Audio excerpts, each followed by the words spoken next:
Hello students, today we will discuss about the discovery of DNA as genetic material or carrier of heredity. These days, this fact is known to everyone that DNA carries information from one generation to next, but 100 years ago, this fact was not known. Our scientist community worked tirelessly to bring this fact to mankind. In chapter 6 of class 12th biology book, we are given with the experiments done by scientists like Griffith, Avery, MacLeod-McCarty, Michelson and Stahl. These experiments proved that among macromolecules like proteins, carbohydrates and DNA is the carrier of heredity. Let's discuss about the first experiment in this section, that is transformation experiment carried out by Frederick Griffith in 1928. First of all, what is transformation? It is the change in the genetic constitution of an organism by picking up genes present in the remains of its dead relatives. Griffith cultured two strains of bacteria Streptococcus in laboratory. First strain was smooth strain, which was virulent and could cause disease on infection. Second strain was rough strain, which was non-virulent and could not cause disease. He injected smooth strain to a mice and as expected, the mice died. Then he injected rough strain to mice and the mice lived as this strain was non-virulent. Griffith moved one step further. He injected heat-killed smooth strain to mice and as he expected, the mice did not develop disease. Now came the turning point. Griffith mixed the heat-killed smooth strain of bacteria with living rough strain and injected this mixture to mice. It was very obvious that mice would live because it was injected with heat-killed smooth strain and rough strain, none of which can kill mice when injected separately. But to his surprise, the mice died and when he examined the dead tissues of mice, he recovered living smooth strain which was not injected to mice. How this could happen? It was a miracle. How a dead heat-killed smooth strain bacteria returned life?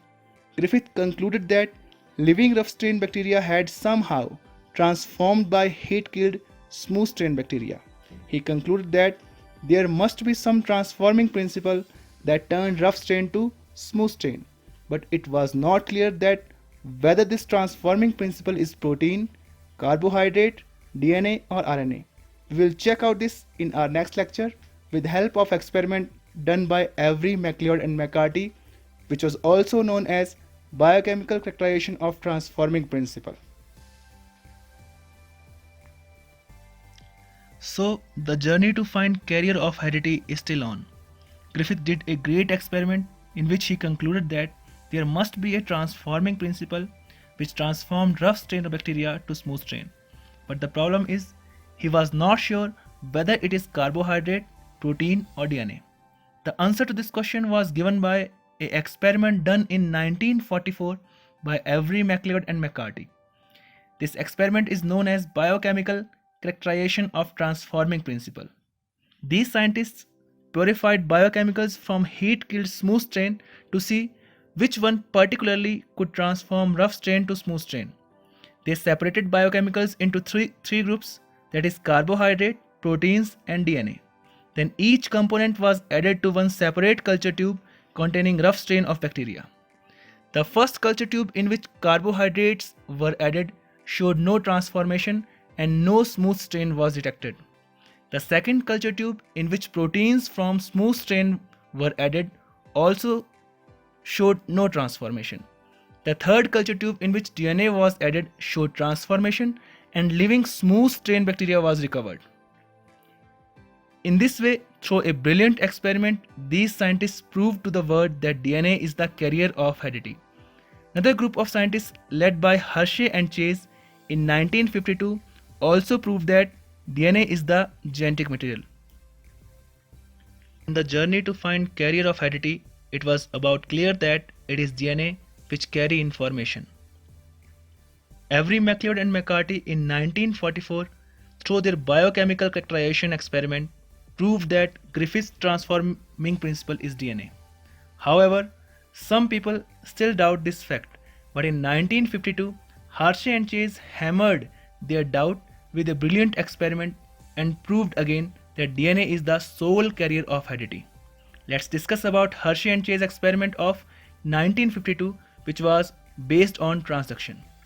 They conduct experiment using T2 bacteriophage, which is a virus having a simple structure with protein coat and DNA inside it. They cultured these T2 phages on two separate media, one with radioactive sulfur and one with radioactive phosphorus. As we know, sulfur is part of many proteins and phosphorus is part of DNA. So the T2 phages which were cultured on media with radioactive sulfur, their protein coat got labeled and their protein coat become radioactive. On the contrary, the T2 phages cultured on media with radioactive phosphorus got radioactivity in their DNA. Now these bacteriophages were allowed to infect E. coli bacteria cultured on normal media separately. Then these two separate cultures were subjected to centrifugation. The culture of E. coli, which was infected by T2 phage with radio-labeled protein coat, did not show any radioactivity, and radioactivity was found in supernatant, not in bacteria. The second culture of E. coli, which was infected by T2 phage with radio-labeled DNA, show radioactivity because DNA of T2 phage was transferred inside E. coli, not protein. That means the mode of information used by bacteriophage was DNA, not protein. So this experiment confirmed that the carrier of heredity is DNA and not any other macromolecule like protein, RNA or carbohydrates.